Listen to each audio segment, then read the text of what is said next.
I started investing in dividend growers in 2010. Let's see what I've learned in the past 15 years. Disclaimer: the following is for education and general information only, not investment, legal, or tax advice, and not a recommendation to buy or sell anything. Investing involves risk. Dividends are not guaranteed, and past performance does not predict the future. I may hold position in securities discussed and may trade at any time. Fellow investors, bonjour. This is Mike Leroux, founder of Dividend Stocks Rocks and passionate investor. You're listening to the Dividend Guy blog podcast, where I and my co-host Véronique will help you invest with more conviction so you can enjoy your retirement.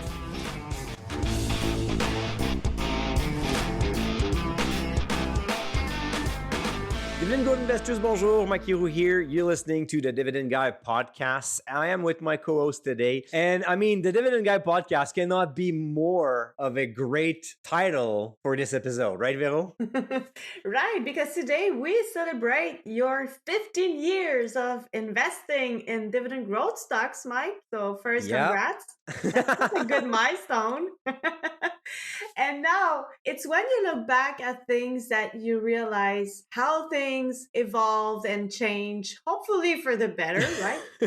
So today we will use your experience and amazing knowledge because let me be clear, listeners, Mike has been investing in dividend growth stocks for 15 years, but he's a financial planner. He was a financial planner before that. He has been investing before that too. So today we will use all that toolbox that you have and share the lessons you've learned over these years. So we'll use 3 categories: psychology and mindset, portfolio management, and stock selection and analysis. Wow, that's quite an intro. I mean, I hope I can give answers that live up to that reputation. But yeah, it has been a fun ride. And one thing I find very interesting about that is to stick to the same strategy. Not because it's the best one, but because it's a strategy that works for me. And the results after 15 years are just great. I mean, I'm closer to my goals. I'm actually ahead of what I planned back then, because as you mentioned, I'm a financial planner. So, I mean, the first plan you do is for yourself, right? And I'm way ahead of what I did before. So super happy to share some knowledge, and hopefully you're gonna learn from mistakes I've made as well, and you won't have to pay the cost that I paid for you guys. So before we start, Mike, I have known you since, again, forever. I keep saying that because it's pretty much true. I mean, you were 13, so we're not going to divulge your age, but I mean, we know each other since we are teenagers, so that's a long ride. Right. So I know your story pretty much, but some people don't. And you were not always a dividend growth investor, like I mentioned. So I would like you to quickly summarize how you come up with dividend growth investing, like what led you to this strategy. Yeah, it's an interesting story because it's 100% linked to my business. So let's bring you back to 2003. Fresh, young, and I have hair, believe it or not. The funny thing is that I lost all my hairs like not too far after, so maybe it's like the start of investing that did that for me, or having my first kid, who knows. But anyways, around those age I was still having hair, so that was good. Just fresh out of my bachelor degree in finance and marketing, start my first job as a credit underwriter on investment loans. So it was a partnership between National Bank and Power Corporation. So we were doing investment loans for Great West Life, for London Life, and also of course for Investors Group. And I thought, well, that sounds like a very interesting way of making a lot of money. So I was writing those like 100, 200, 500, even $1 million investment loans. They were crazy. So right after I got a few paychecks, I went down to the branch, said, oh, I'm going to get married, so I would need to a line of credit, which was actually just for investing. But that was true. I was getting married not too long after. But I told my girlfriend, my wife to be, your sister, oh yeah, I'm just going to take $3,000 and invest that into Power Corporation because, I'm smart and my business is making business with Power Corporation. So obviously it's a good choice. And then it's going to be $3,000 on margin. That's going to be it. And after the end of the month, I was at $19,500 on the margin, just buying more and more stocks, trading weekly, having a lot of fun. I built a good cash down for my first house like this. And I kept that for several years up to roughly 2006, where I dabbled into penny stocks thinking I was was like so smart that I could turn anything into gold. Well, that was one of my biggest and first mistakes. So I even had to borrow money from my parents because I was playing with my cash down for my second house where I lost too much, and then that hurt. But anyways, live and learn, right? And Mhm. then I continued investing, trading weekly, watching the market all the time. Not too much in penny stocks though, but I mean a little bit all over the place. So it was not a real strategy. I was just having a lot of fun. I was passionate about the financial market. But throughout those years, I became a certified financial planner. I was doing my MBA. I had 2 kids. So at one point, I could not spend 3-4 hours watching the market anymore per day. I needed more time, and I was reading the Dividend Guy blog back then. And as a side gig, because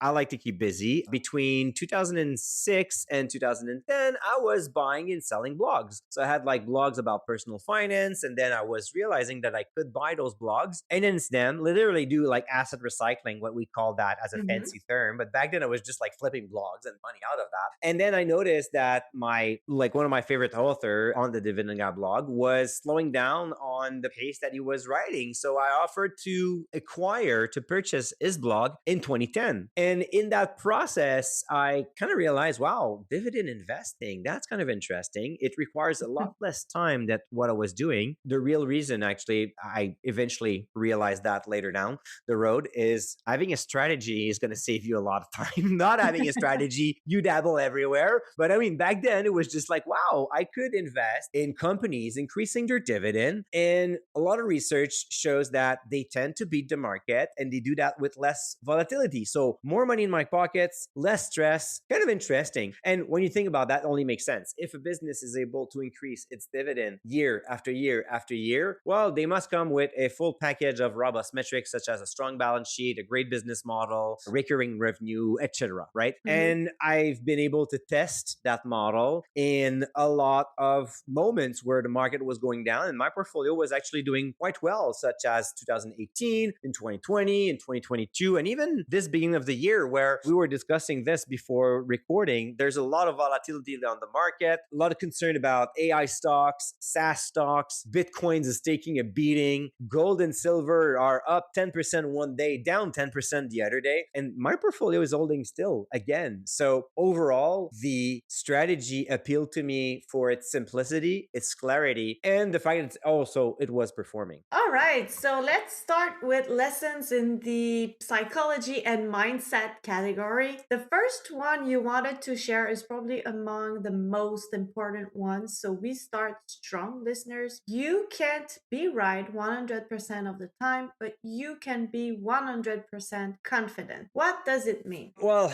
as an investor, I mean, we have this desire to know and to be right and to always buy the right asset, regardless if you're buying stocks or ETF or whatever. I Mhm. mean, you want to make money and you want to know what's going to come up so you can position your portfolio the right way. You can do sector rotation or buy at the right time and sell at the right time. But all of that is a story that we can tell ourselves, but it's impossible to be 100% right all the time, right? Mhm. Even Warren Buffett made mistakes along the way. However, what you can control is the process. You can control how you analyze stocks, how you manage your portfolio. You can control having investment rules, like selling rules, buying rules, and all of that, your sector allocation, your asset allocation. So you cannot control the outcome, but you can be 100% comfortable controlling that process. And I'm a big fan of that. I know that in life and pretty much in everything that you do, we all have outcomes that we want. We all want to achieve some goals, but a big part of that is out of our control. So what we can Mhm. control process is the steps that we take to get closer to it, but we have no clue if it's going to be great. However, if we have a great process, well, we can do the grind, we can stick to it. And I've been doing this for 15 years. So I'm 100% confident, but I make mistakes and I accept that. I know it's going to happen again in the future as well. Right. Okay, so I'll be honest with you, Mike. I smiled when I read the second one because people close to you know that being humble is not like a natural trait for you. So Here it is.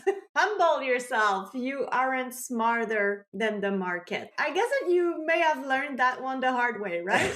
Yeah, I mean, a quick note on being humble or not. I mean, I guess it goes with like I would say I'm not just 100% confident. I'm probably overconfident. So a lot of people will say, "Yeah, well, this guy, he knows he's like too much, too good to be true." I mean, it's just confidence. I'm not the person to say, "Ah, no, I don't know. I'm not that good." I'm like, "No, when I'm good at something, I know it and I'm not afraid to say it." And I mean, you take it as you want. That's how it is.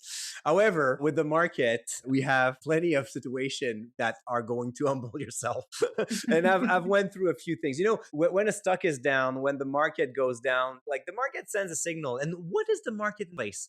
Well, it's the reaction of investors selling and buying, right? So, Mhm. whenever you buy something, you think that you're making a good deal, a good investment. On the other side of that trade, there's someone else thinking the 100% opposite. They're thinking, Right. yeah, it's about time I get rid of that. Here's, take it, Vero, please. And when you're selling, it's exactly the same thing. So when everything goes down, well, sometimes there are a few reasons. And we're going to talk about it a little bit longer later. But after several years, when you make a lot of money and your Mhm. portfolio is beating the market, you start to think that you're smarter and smarter than the market, smarter than other investors. And this is where like you get bite back there, definitely, such as like Algonquin and Silogist. I paid those mistakes dearly. And that was like a good humbling moment for like, Mike, maybe you should go back to your way to invest and review a few things, tweaks a few things in your process, because definitely you dropped the ball on those two and you should have not dropped the ball. Like there were signs that were more obvious now, and it's always easier to look what happened. I mean, hindsight is always 2020 when you look back. But yeah, I actually at least I'm making mistakes, but I'm trying to learn from them. All right, I think that every investor must carefully listen to the next one because we keep having questions in line with that. Macro noise is irrelevant to long term results. How can you prove your point, Mike? You know, we love to be worried about stuff. I don't know why, but I mean, fear sells. I mean, media knows that. We know that. And unfortunately, even like with the podcast, if we come with a bold statement that is talking about the market's going to crash, more people is going to listen to it. It's the way it is. Each year since I started investing in 2003, there were a good dozens of reasons not to invest and to stay in cash. And ironically, 2003 to today were amazing years. I mean, just like since I started dividend growth investing, we had budget sequester in the US. We had the Eurozone that was supposed to collapse and not even exist today, with plenty of countries that were supposed to go bankrupt. Right. I don't know if you remember those documentaries about like ghost cities in China. They were like building cities for like 10 Right. million people with no one there. And then everybody was saying, yeah, there you go. Real estate in China is going to completely collapse and it's going to destroy the country. The UK is going, I mean, the Brexit is going to leave the Eurozone. Again, the sequel of the Eurozone collapse, the comeback of this. We had the COVID that is going to wipe out the entire earth. High interest rate versus high inflation. No one will be able to afford groceries anymore. I mean, there was always something, a lot of macro noise. And I remember not too long ago during a webinar, I had even an investors asking me, how can I position myself knowing that now there is a good chance that Alberta is going to separate outside of Canada because they're going to go Right. for a referendum. And I'm like, well, as Quebecers, we're pretty well placed to talk about separation and referendums. I mean, it's been 30 years, the story is going, and we're still Canadians. So don't have to worry too much about that. But if you listen to the noise, oh my God, I mean, you're going to be happy because there's virtually no limit to that noise. Mhm. But in that time, and I saw that a lot with politics, which is kind of funny because I always refuse to talk about politics, not because I don't want to talk about politics or my opinions, but because it's completely irrelevant to the market. And then we have like people saying, yeah, but the PM said this, the president said that. And I'm like, yeah, and so on. You know what? They may set some of the rules. That is true because if they have the power to change some Right. legislation. Mhm. But then you're giving the rules to companies, and then companies will have to play the game, right? I mean, if we both play a game of risks, we will play with the same same rules, but eventually someone will win and someone will lose. And it's how they play the rules and the odds of the same game. We're at the same board game. So all the companies will just adapt, and some companies will adapt better than others. But Mhm. I haven't seen like any president or prime ministers that during their mandate, everything was a disaster or everything was marvelous. And studies have shown that as well. There's an interesting study that was made on by Y Chart where they look at Republicans and Democrats for more than like 50 years. And they were looking at like which party is helping the market to get into a bull market or vice versa. And long story short, it was almost equal because it was about the same amount of years for Democrats and for Republicans. And in the end, sometimes they were in a good market, sometimes they were in a bad market, vice versa. Long story short, blue, red, blue, same thing. It's all purple. So you don't have to worry about it. If you have a good strategy, if you focus on companies, they will find ways to benefit from the rules in place and they're going to make money. Then we have a now classic for you, Mike, which is hope is not an investment strategy. Explain how you learned that one. Actually, this one is not much of about what I've learned because I'm not a person that hope for a lot of things. I'm a person that does things based on conviction and I focus on process. So I don't have to hope. But I hear that way too many times in the past 15 years. Oh, I hope it will turn around. Oh, we'll see how it goes. Oh, I hope they get a plan. Oh, I mean, hope is not a plan. I mean, you need to go back to having a process and focus on that plan. If you could hope to lose weight, you can hope to have a promotion. If you do nothing and you sit on your couch, you're not going to get the promotion and you're not going to lose weight. I mean, that hope is not going to do anything for you. So you cannot just say, oh, it's completely out of my control. It is true. A big part of your investment is out of your control. You don't control the economy. You don't control taxes. You don't control the government. You don't control market events. I mean, but you do control how you position your portfolio, your asset allocation, your sector allocation, your stock selection process. This is all in your control. And then once you are able to follow a plan, you can get hope at the door and focus on what you're going to do. And it's going to be fine. Right.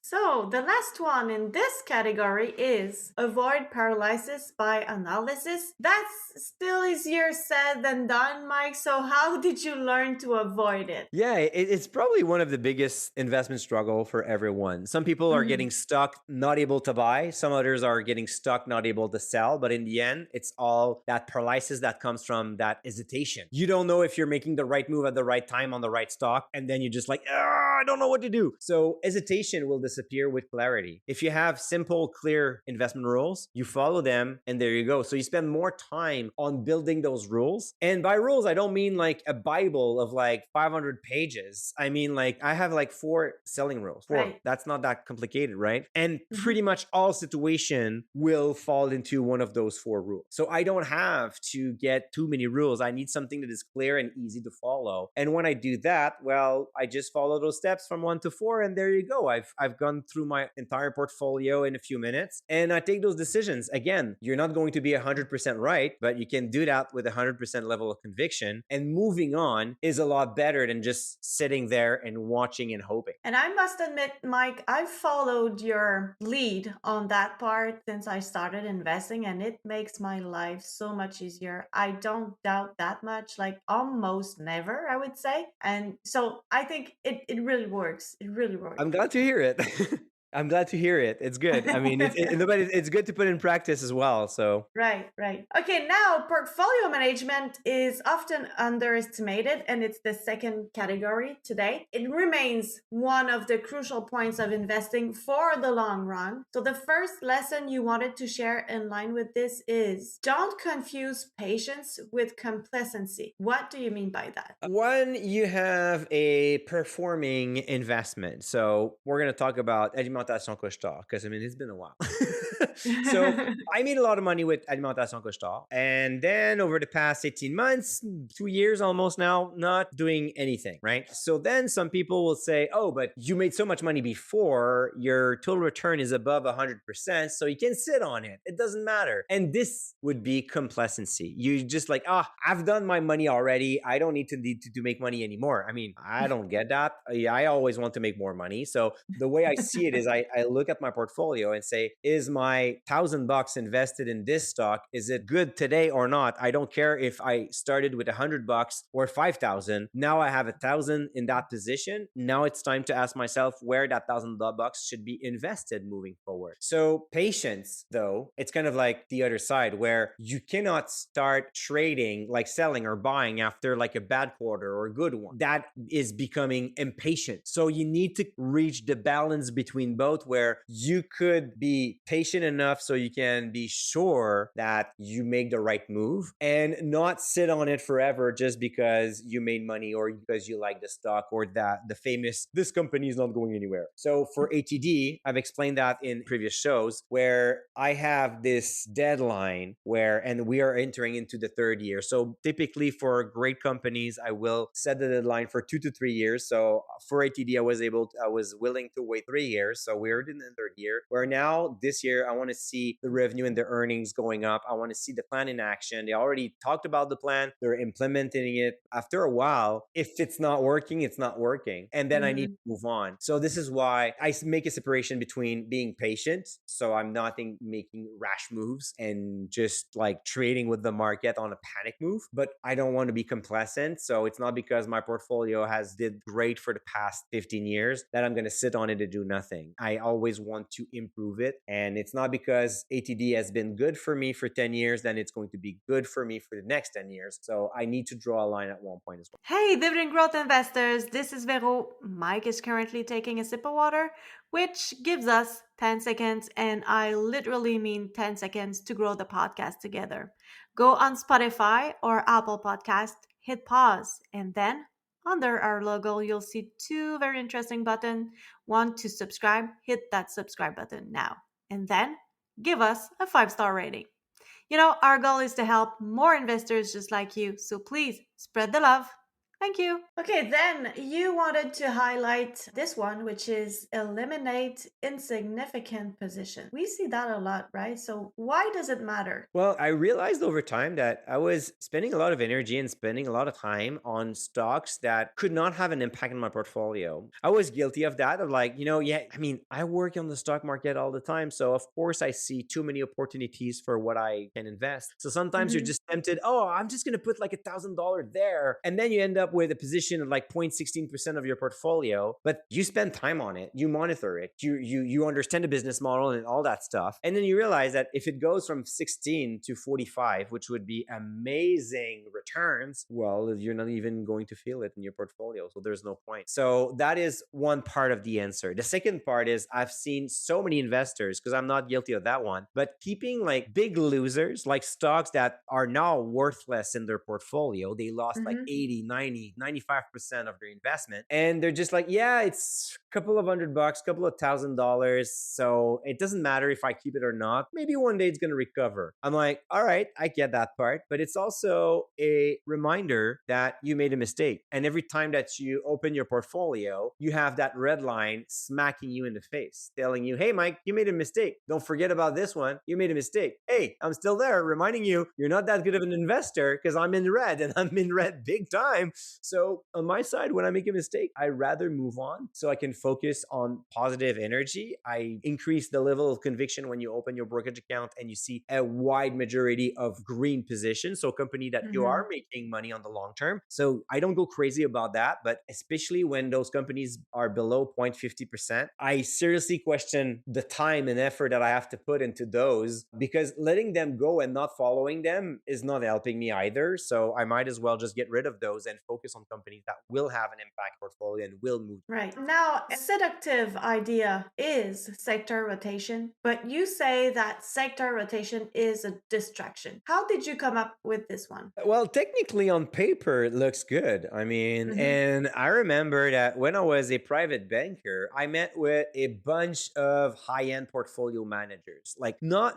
those guys that are like selling a bunch of crap, but I'm talking about like I've met people at Brookfield, for example. I've met people at Lazard. I've met like top guys. And when they come and present you projects and their solutions and their new funds, they all have amazing narrative about positioning. You do this and then the market's going to do that and you're going to benefit from that. And I mean, it's all super sexy and it totally makes sense when you're thinking about that. Hey, I'm going to do this strategy and I'm going to like turn out to be a better investor and make more money. But the reality is the crystal ball is completely broken or blurry at best. So I'm not able to predict what's going to happen in the next 12 months. You're not able to do that. And if you think you are, well, maybe it's time to make a big move and lose a lot. Because a lot of people, and sometimes it's even funnier when you look at like great investors that have been known for making a bold play and making a lot of money. All of a sudden, this anecdote becomes like a fact for anything else that follows. And I can't remember the guy's name at this point, but there was someone that made a huge play. I think it was Michael Milbury or something like that. Anyway, it doesn't really matter. The guy made a huge play on the crisis of 2008 before it happened. So it shorted the market, makes billions of dollars, become like famous for it. And it was an amazing move because he was like, yeah, you know what? I see how the economy is going. It's going to burst. I'm going to make a ton of money. Well, the same guy shorted Canadian banks for so many years. And oh my God, he was so dead wrong. And to this day, it's still wrong. I don't know if you still have this position, but at least for like 5 or 6 years, he was short on banks. And he must have paid so many dollars in dividends. Like a joke. So even this guy was not able to be right 100% of the time. Again, see that like this theme is like circling around once more. So thinking that you can position your portfolio to benefit from a specific play, a specific industry, or an economic play. I mean, we've been joking on this podcast that I'm predicting a recession for Canada every year for the past 3 years. And of course, I would have lost my job if I was an economist because definitely I'm bad at it. Canada is still not in recession. Well, if I had positioned my portfolio to benefit from that recession, well, I would have been losing a lot of money by now. So it's a very seductive idea. But being right on assumptions, not that easy. And sometimes you're going to be right, sometimes you're going to be wrong. So in the end, you're probably tweaking a lot your portfolio for not much result. And let's also mention that if you think about it now, it's probably already too late, right? So yeah, well, there are like obvious plays, and then you're thinking about it. But I mean, like you said, a lot of investors thought exactly the same thing, and it's already priced in anyway. So they're just like, some people are just like, oh, I'm going to benefit from AI. I'm going to invest in copper. And I'm like, yeah, well, you're like 10 years late. So it was a good idea. All right, so moving on to trim your winners to manage risk. We often hear the opposite, Mike, which is let your winners run. So how are these two complementary? What do we do now? Do we trim them? Do we let them run? What's happening? So let's summarize that too. Let them run until they are too big. And by too big, I mean too big for your appetite for risk. I would put it that way. I came to realize that when one day I open my brokerage account, I do my review, and then something is like striking me. My shares of Apple is now 17% of all my investments. So it did incredibly well. I'm super happy, but I'm like, wow. On the one side, I'm still very bullish on Apple at that time. On the other, I'm like, what if I'm wrong? Because, I'm going to make mistakes. So if I'm wrong and Apple goes down by 10%, okay, I can do that. But what if I'm dead wrong and it lost 50% of its value? Now I'm going to lose almost 10% of my entire investments across all accounts. I don't want to live through that. So therefore, I set a limit of exposure. So I let all my stocks run. So I don't care if they're up 100, 200, 500%. My Apple shares today are up more than 1,000% in my portfolio. I mean, yay, I'm happy. So I don't care about that. I care about the weight in the portfolio. So I don't allow any of my stocks to go above 10%, but that's a personal rule. Your rule could be 15, it could be 20. Warren Buffett is definitely at 40% because at one point Apple was 40% of his portfolio. It could be the other way around. You could be like, you know what? No more than 5% for any stocks because I don't want to lose roughly 2.5% of all my investment on this single investment. So that is a rule that I added to my portfolio. It's my fourth selling rule, actually, just to protect the portfolio against myself, because it's easy to fall in love with a winner because, of course, it's making money. I love the stock. It makes sense. And then you have this bias of like, you're going to find all the good reasons to keep that stock in your portfolio and like it, while in the end, you don't know. Maybe you're making mistakes because you have blind spots and you cannot even realize it. So that's why it's important to, yes, you let your winners run, because those are the stocks that are going to change your portfolio returns in the end. But eventually, you want to manage that risk. Okay, so let's end this category with create your own dividend. So selling share is not a popular idea, Mike. Let's be honest. How did you learn this one, and why do you think it's so important? Kind of crazy, right? So when I started investing, dividend investing back in 2010, and you can go back if you have the patience enough to go back to the first articles that I wrote back in 2010 on the Dividend Guy blog, you're gonna find like my metrics to like filter. It was like the kind of like the beginning of the Dividend Triangle, but it was more complex than that, had more metrics. And one of them was minimum yield, because I was like, yeah, I'm not gonna buy a 1% yield stock. That doesn't make any sense. When I will retire, you cannot retire on that. So I was making the same mistakes. And then I even tried covered call ETFs back in 2012. So those people who think you're smart and you think you know everything, like because you've been investing in covered call ETF for the past 3 years, well, I guess what? It's been a long while since they exist. And you know what I realized when I focused on yield instead? Well, I was tracking, and it was ZWB, so it was super easy. There was like covered calls written on the 6 big banks. So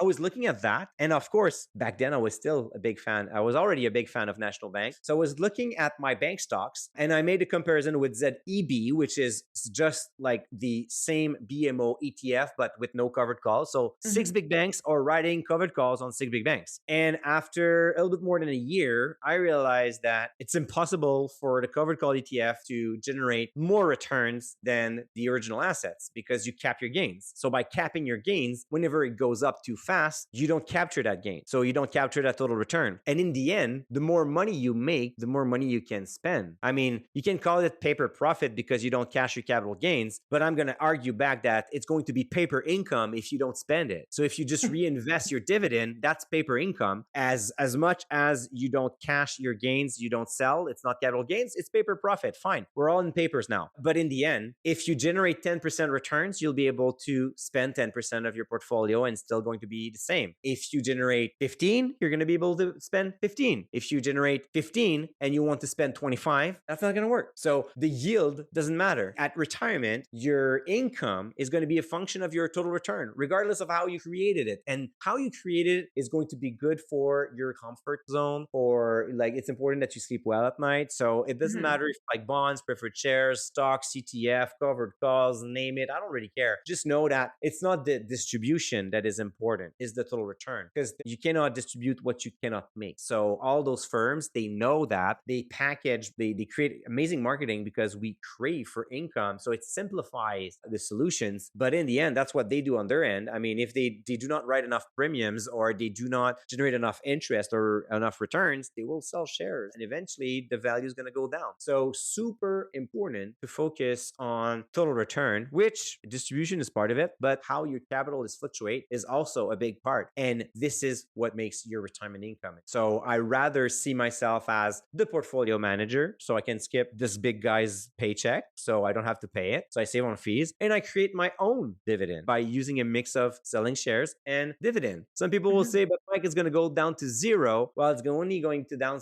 to zero if I spend more than my returns. And that applies to regardless of your strategy. Because if you withdraw 10% of your portfolio, but the portfolio inside is generating 8, well, gradually you're eating up your capital one way or another. So nothing is for free in finance, unfortunately. All right. So I think that the last category is probably the one that has evolved the most since I started working with you, Mike. However, you've been an advocate of the first one for many, many years. Don't let the narrative override the numbers. And it brings us back to a certain Algonquin, right?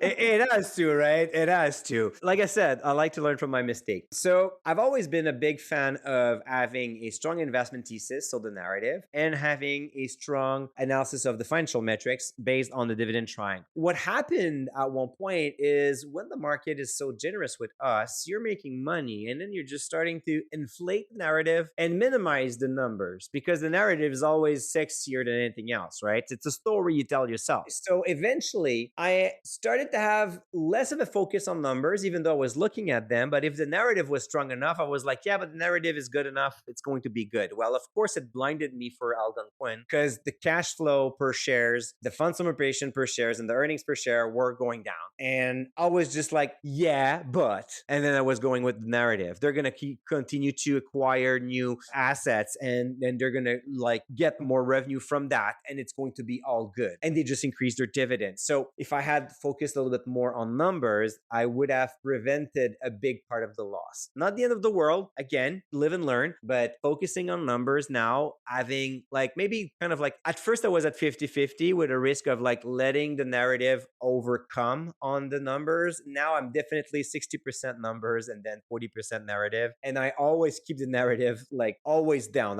Don't let it inflate to not get too excited. When I get too excited about a stock, the way that I found to get back on her is I go onto either like YouTube or Seeking Alpha or on podcasts, and I look at the other side of the story. So I'm actively looking for investors telling me that this is a bad investment, and they pull out some reasons. I can agree or not, but it's going to help deflate the hype that I have because I can see the other side of the story. Because at one point, if you fall in love in a stock, that's terrible because you get blinded. Right. So then we have ignore the all-time high bias. Which examples could you share to illustrate? Do you have half an hour?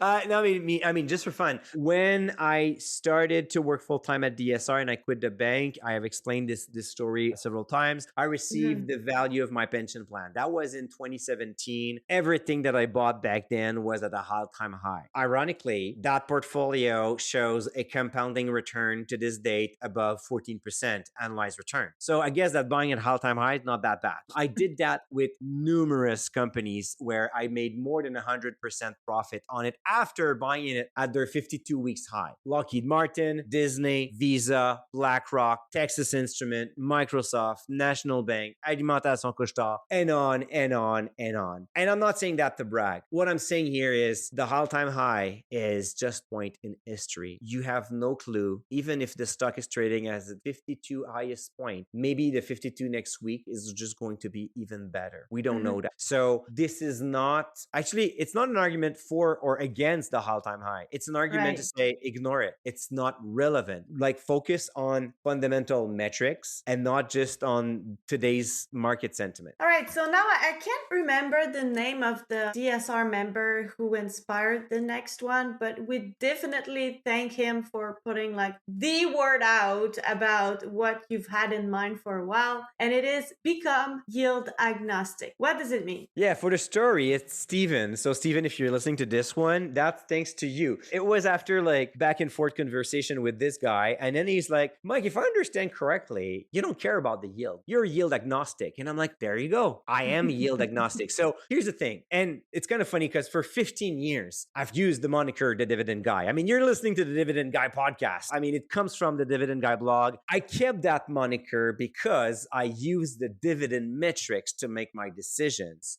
but I really don't care about the yield. So for me, a stock that pays 5% yield, 2.5 or 1.5 or 0.5%, same thing. What I focus on is the dividend trend, the payout ratio, the dividend triangle. All of that is really important because the yield itself doesn't matter that much because it's just like how much money you're getting back from the corporate account. So it's the movement of money from a corporate account to your bank account. That's it. So if you receive a small amount, then the question is what that company does with its capital. So if it's using the capital to reinvest in the business to make it even better, to make acquisition, to invest in R&D and innovation, acquire markets, whatever, well, then it's a good thing. And on the other side, if you're receiving a lot of money from a company, the question is what the company's doing. Is it struggling? Is it a mature business? Like what's the growth vectors? And if you're not able to answer those questions, well, you're starting to have a problem. So that's why I am yield agnostic. So some of my companies that I like, they offer a 3 and 4% yield. And some others, they're at like 0.50 and it's all good. For me, I don't have like a preference for one or the other. I look at the dividend triangle, other financial metrics, and the narrative. And then the yield is the yield. And that has helped me open my scope of possibilities. So at first, I had a narrower scope, as I mentioned, because I focused on stock with only 3% yield and up. And back then, it was easy to find because the market was not that strong back in 2010. And eventually, I realized that I could make a few exceptions at 2.5 or 2.75. So getting closer to at 3%, but still making exceptions. And eventually realized that I could buy any great companies, regardless of the yield. My portfolio would just be better. So that's why now we use the term yield agnostic, makes it a lot clearer. Now, another unpopular opinion, Mike. Valuation is context, not a trigger. What inspired you this lesson? Well, as we just discussed, I bought a lot of stocks at a all-time high based on many investors. It was buying at an overprice. I love to talk about the time when I bought Microsoft in 2017 at $75, where it was greatly overpriced because the real price, we all knew that, was $55. Still waiting for that to happen. And here's the thing. At one point, I got challenged a lot by investors, even by DSR members, which this is what I love about providing a service to seasoned investors is they're not just going to gobble what you give them. They're going to say, Mike, I don't agree with you. And I'm like, yeah, that's a good thing. Let's debate and let's find out. So I dug deeper several years ago and wrote one of the fundamental newsletter at DSR about valuation. And one thing that I found out there was fascinating. I mean, you have so many different valuation models already. So depending on the one that you use, depending on the results, depending on your assumptions, you're going to get different strike price. So we might agree or disagree on the valuation because it's just based on a lot of assumptions. And when I look at financial analysts, and before calling them clowns, I would just ask you to think a second. They're all like, when you're talking about those CFAs working for like JP Morgan or Royal Bank or all those big guys, they're making like millions of dollars. So if they're clowns, I think that you should be making $1 million per year as well at your job. If you're not, well, try to become a certified financial analyst at those firms. And apparently it's easy, right? And I mean, the pay is not that bad. I don't know. I'm just saying. But those guys, they have all the knowledge, all the expertise. They have access to all the analysis tools, all the information they want. They have it. They even have like juniors to do the hard research for themselves. They can ask questions on earning calls, call directly the management board and ask them questions. And yet you ask 10 of those analysts a strike price and it goes from minus 30% to plus 30% and anything in between. So they are not able to do that. But you, with your newspaper and your coffee and your subscription to Seeking Alpha Pro, you're better than those guys. All right, good for you. You know, I always joke with people. They say, "Oh, it's a buy at 150," and I always ask back, "Well, why not 152 and 74 cents or 148 and 13 cents?" It seems 148.13 seems a lot better price than 150. And we can go on and on and on. But the point here is there's no way, because all the valuation models will just based on assumptions. And assumptions is your ability to predict the future. I'm going to leave it there. What's your ability to predict the future? That's your ability to have a good valuation point. All right. So finally, Mike, we have a concept that is really the foundation of pretty much everything we do at Dividend Stocks Rock. And it is the Dividend Triangle is the 20-80 Pareto principle. Explain this one so it is clear for all listeners. Yeah. So a bit of context here. I'm obsessed with efficiency. Like everything I do in my life has to be done in an efficient way.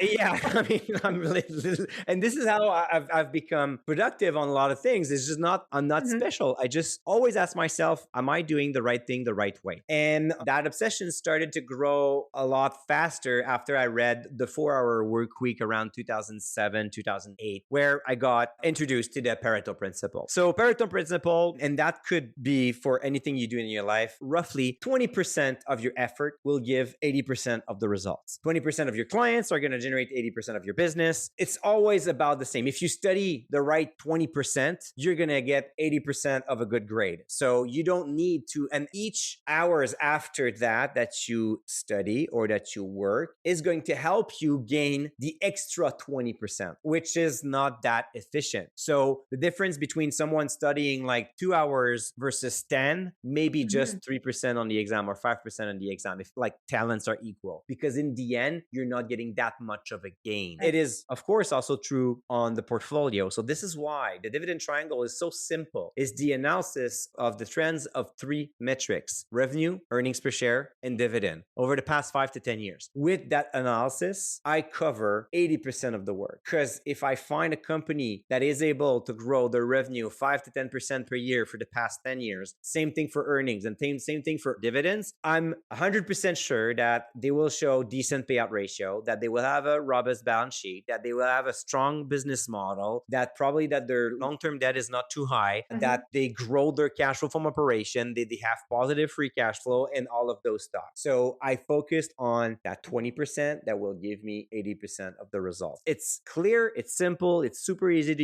use, and it works as the Yeah. Pareto principle. I use it too, by the way, and I just love it. And I've asked a lot of our DSR members like if they use it, and the answers were like I would say 95% of our members say, "Yeah, I use it all the time." And I was like, "Oh, this is good." So, just so you I know, mean, it works. I keep hammering this term, so I hope that people are using it.